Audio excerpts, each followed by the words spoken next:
Brian, you may begin. Thank you, Tony. On behalf of the U.S. Commercial Service, the Connecticut, New Jersey, and New York District Export Councils, we welcome all of you to the second of four Tuesday or Trade Talk Tuesday chats for Manufacturing Month. Today's topic is the licensing determination. My name is Brian Beams, and I am a Senior International Trade Specialist with the U.S. Commercial Service. I am your host for today's session. Joining us is my colleague, Anthony Sargis, who resides in the Connecticut Commercial Service Office, and today's speaker, Jose Abrantes, Senior Manager of Global Trade Compliance for OFS Fattal. Jose is also the chair of the Connecticut District Export Council. Next slide. Before we begin the presentation, a couple of items to note. Today's presentation is being recorded. Everyone is on listen mode only until the Q&A session begins. If you do have or would like to write in a question, feel free to in the Q&A feature at this time or during at any time you want. Once we begin the Q&A portion, you can also raise your hand to ask a question. Please wait to be called on. After the month of program is completed, all attendees will receive a survey from the U.S. Commercial Service. Please complete this short request. It helps us develop future educational programming for you, the exporter. Tony will send a summary email with today's recording by tomorrow morning. Lastly, the views and opinions expressed in this presentation may not necessarily reflect the official policy of or position of the United States government. Next slide. Here is a list of all four of the Trade Talk Tuesday sessions for the month of October. Note, if you registered for this session, then you are registered for all four Trade Talk Tuesday sessions. Without further ado, I'll hand it over to Jose. Jose, sir. Thank you, Brian. So today we'll cover export license determination. First, just introduce myself.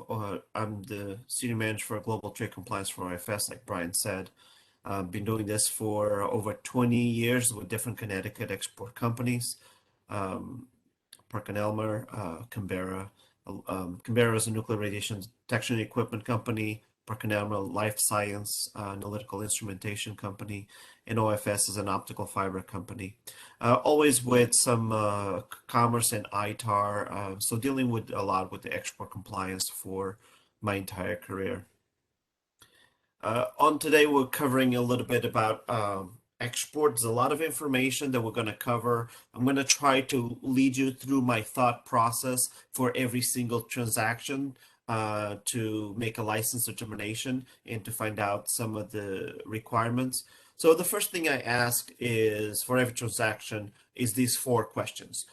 What country? Where are we shipping this to? What is the product? Is this product something that is controlled, not controlled, something that I should be concerned about?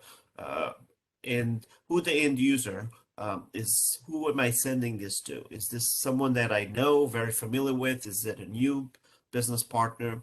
And then what's the application? Obviously, you know your products and you know what the potential applications are. Some of the customers sometimes can get creative. So having those four answers will probably help you in making a license determination for your product and for that particular transaction. So the first thing is, what country? Obviously, restricted and prohibited destinations: Cuba, Iran, North Korea, Syria, in the region of Crimea. For the most part, in my company, we do no transactions allowed with any of these restricted or embargo countries without U.S. government approval. And that's key. If you can get a license to ship to Cuba, Iran, North Korea, Syria, but you need to have a license, authorized license by the U.S. government. And so also to make it clear, for us, this includes quotes, direct or indirect sales, and services regardless of the origin of the goods. So often I have someone in Europe that is selling a US product.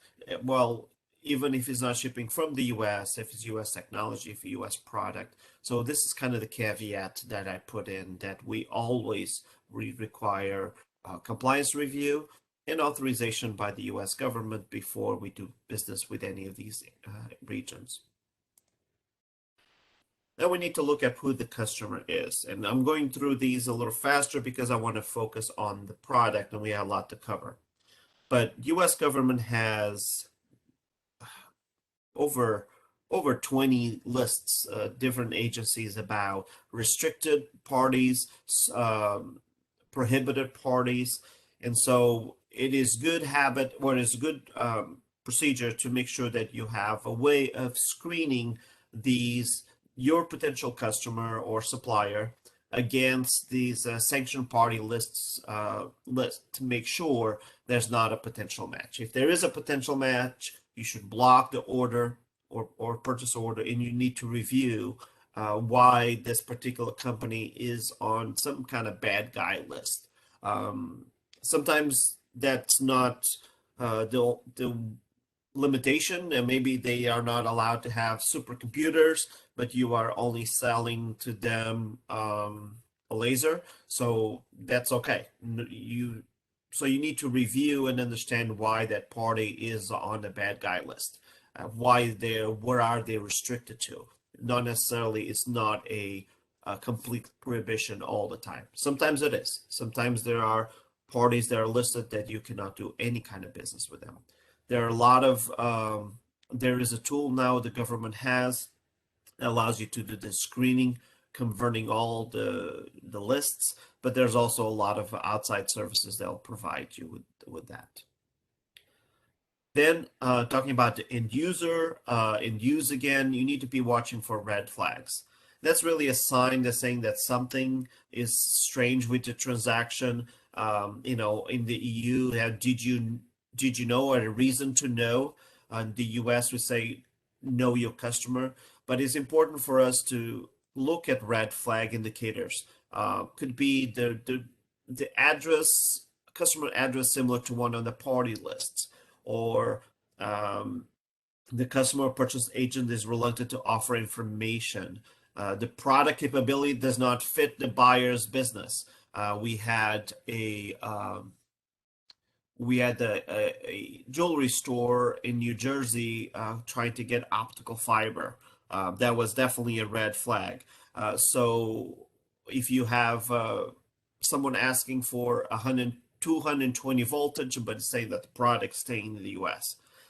This is a non-exhaustive list. You can find this at BIS, but pay attention to these red flags is important to make sure this eventually lead to something that you may want to have a license. So be mindful of that. Now, when it comes to the product, and that's where we're really going to focus most of today.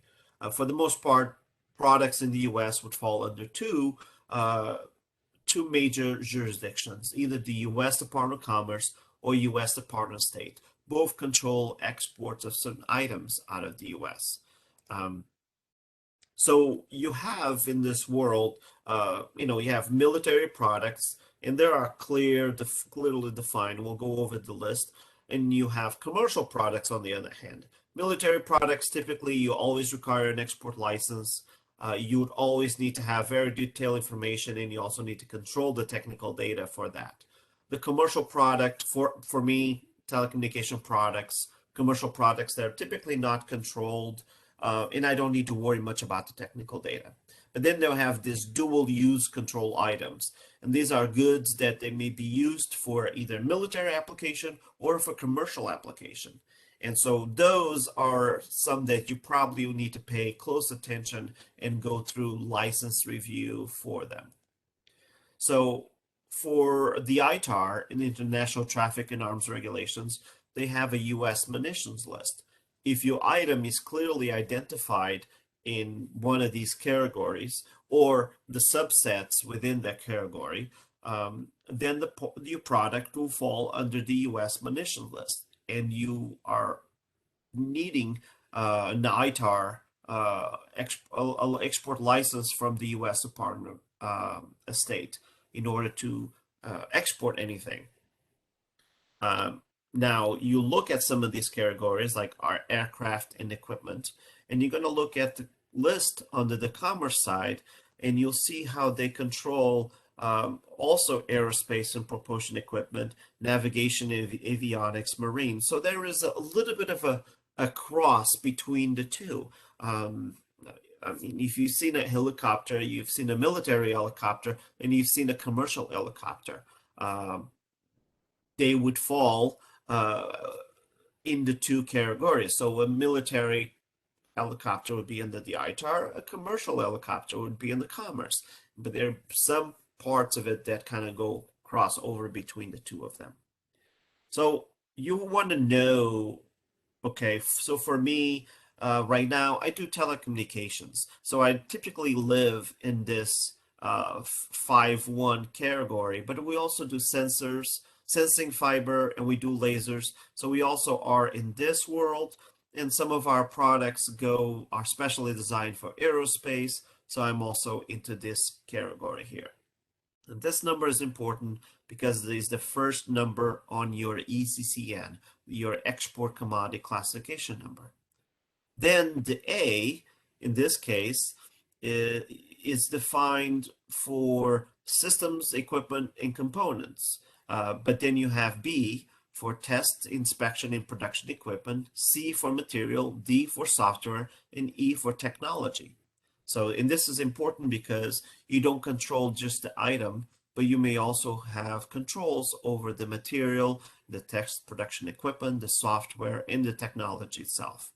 The last three digits are important, and we're going to go over that because it defines where and how it is controlled. So one quick way of doing it,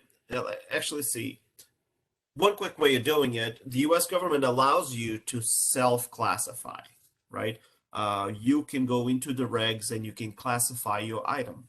You can also go to a formal CJ, commodity jurisdiction, to the Department of State and say, I have this item. I want you to tell me if the item is ITAR or EAR. Obviously, you would know if your product absolutely is not EAR. So you only go for a commodity jurisdiction if you have some doubts about it, or if your product may have this dual use category. So in this case, we have this flight guide, which is an optical fiber cable that we designed for avionics application that it falls in the US Department of Commerce.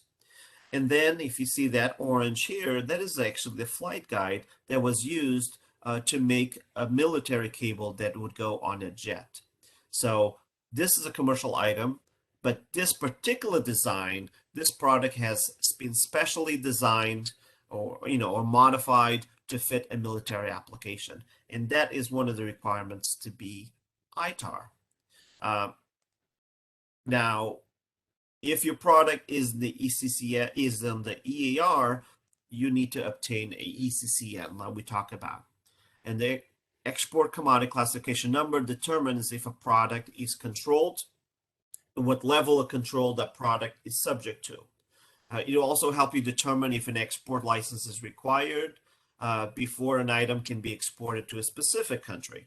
And also the ECCN allows further review regarding export requirements with certain restricted entities and so forth. So an easy way to do it is not foolproof, but if you go into the BIS website, bis.doc.gov, and you'll look for the alphabetic index to the Commerce Control List, you can do a search. And for instance, if I look for optical fiber, I can see any ECCNs that are covered under optical fiber. And for today's example, and you'll see here a variety of products in the optical world, but I was looking for fiber in particular. And you see here like acoustic projectors. Your product may not be necessarily listed as a direct item. That doesn't mean it's not controlled, but is a great way of pinning you down on the right chapter. So in this particular, we're looking at 6A002.D.3. They're telling us that are some optical fiber for optical sensors that are controlled here. So now I go back into the BIS website, and under the regulations, I'm going to go into my category 6, which was that ECCN that I mentioned you about. And I'm going to scroll down through the entire regulations until I find that particular ECCN that was 6A002.D.3. And when I find it here, I can say that these are for optical sensing fibers specially fabricated either compositionally or structurally or modified by coating to be acoustically, thermally, inertially, electromagnetically, or nuclear radiation sensitive. So now, does my product fit this? It's like, well, my optical fiber can be used for sensing applications, but it's not been fabricated or modified to be any of these things. So therefore, maybe my product does not apply.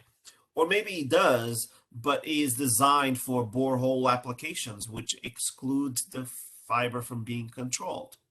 So this is how you would go through, and it helps to have an engineer with you that understands or can navigate with you, because some of these can be very detailed when you're talking about lasers and things like that. So in this case, now I found my ECCN is here, and let's say that it is under 68002.d.3. I'm going to see why that is controlled. And actually right here at the beginning of this at the beginning of the header, you'll see the reasons for control. So I got it for you for this particular product. And they see, okay, national security applies to the entire entry. So NS column 2, I put it here.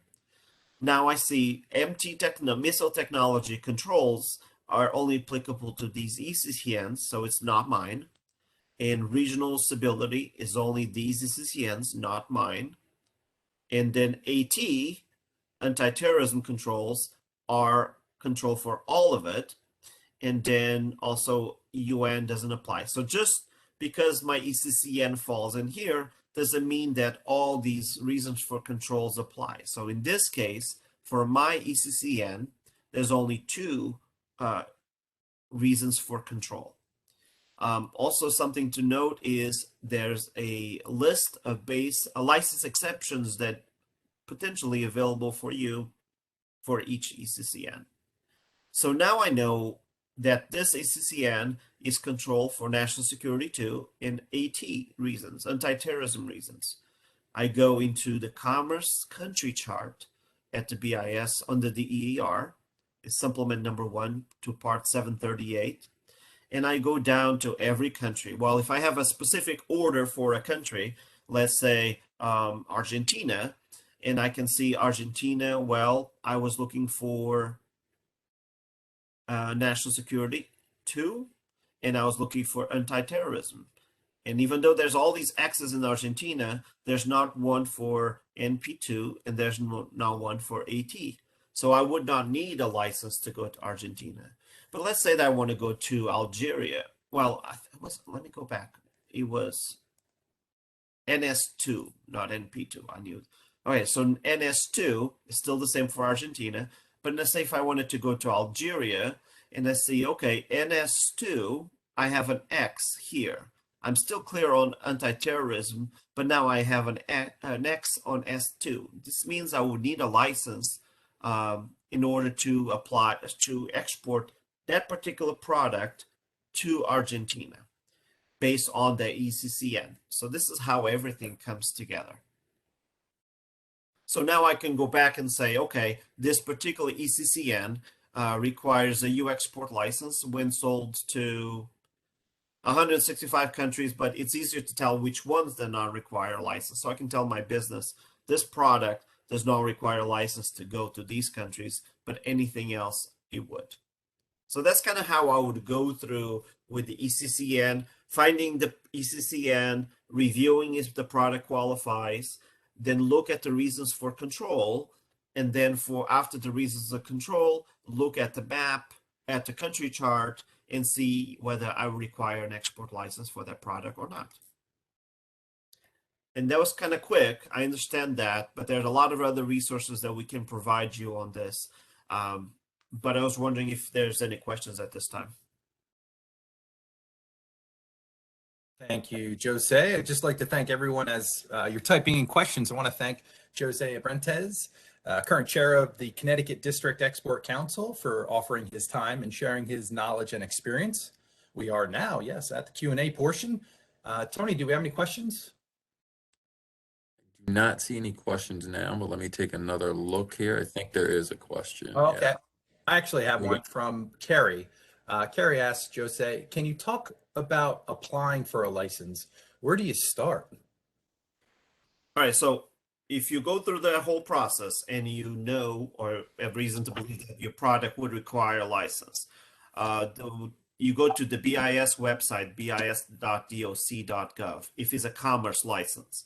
And the website is SnapR. You need to have an account for SnapR. And then you would go in there, you have an application, the BIS form, and you start filling out what's the end user, what's the ECCN, what's the value of the commodity, and any supporting documentation, and you submit that to BIS. And depending, takes about 6 weeks to get an export license. So you have to time that within your sale period. All right. Thank you, Jose. Do we have any others? I'm trying to put in the SnapR link, but it's not allowing me. Sure. We'll get that information out too, Brian, supplemental information, some of the links, as well as some other additional webinars we've done previously that go in depth on various topics. Jose, can you talk a little bit more about the destination control statement? And I know you talked about it on kind of webinar one and what role that plays in just general compliance. Yes, if your product has an ECCN other than EER 99, you are required to put on your commercial invoice a destination control statement. That is verbatim in the U.S. regulations. That must be there to prevent any diversion of U.S. goods and to cover you if you ship it to someone in Italy and then end up sending it to someone in Iran. That diversion statement was clearly on the commercial invoice at the bottom. It kind of covers you a little bit if you did everything else that you're supposed to do. That is on the regulations, the actual language that you have to have. Here we go, Jose. Another question from Marisol. If I am exporting an ITAR product to a U.S. base in, said country, where it is controlled, would I still need to apply for a license? So I guess if you're exporting a product to a U.S. base, meaning a military base, to a foreign country. Correct. So you do. You need to either have to have a license or a license exemption to send, and probably if it's U.S. government, maybe they have that exemption, or they can just do it on their own. But if you are exporting it, you need a license or a license exemption. If it's ITAR, you probably will need a license, even if it's a U.S. agency, U.S. government, or embassy or base. You are exporting out of the U.S., you should have a license. All right, thanks, Jose. Next question from Jessica. A customer has notified us that their U.S. probably service provider, will become the official exporter of record beginning in January of 2022. Aside from having the proper export control statement on our commercial invoice, are there any other responsibilities that we have as the manufacturer?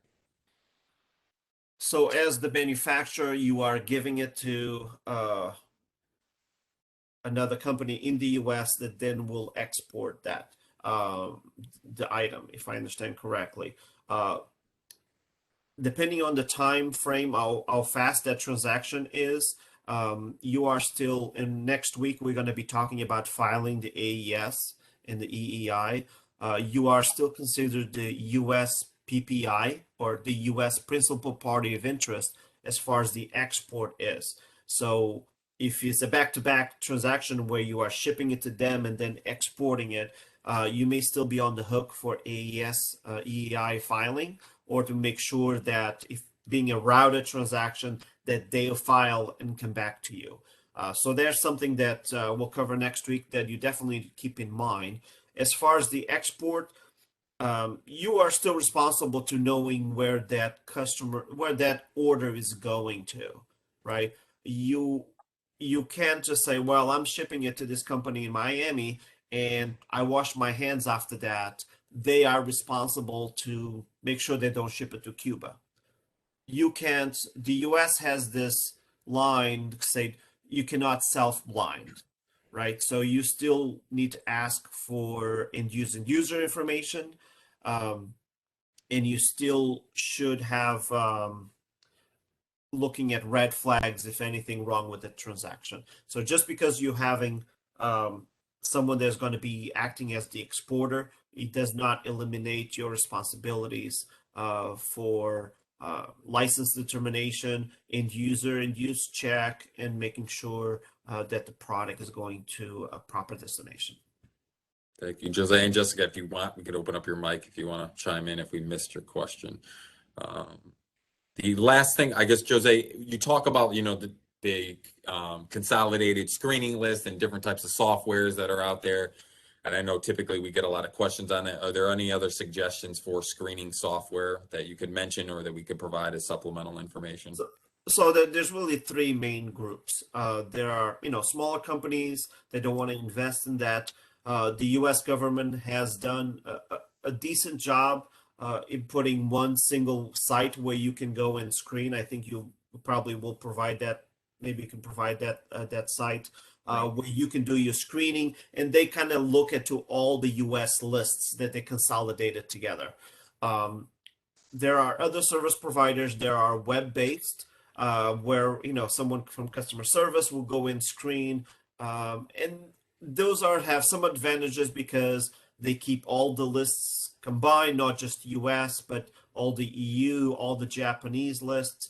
Me being a global organization, it's great that I can, with one screen, check everybody else, right? All the European ones and Japanese list, in UN list as well.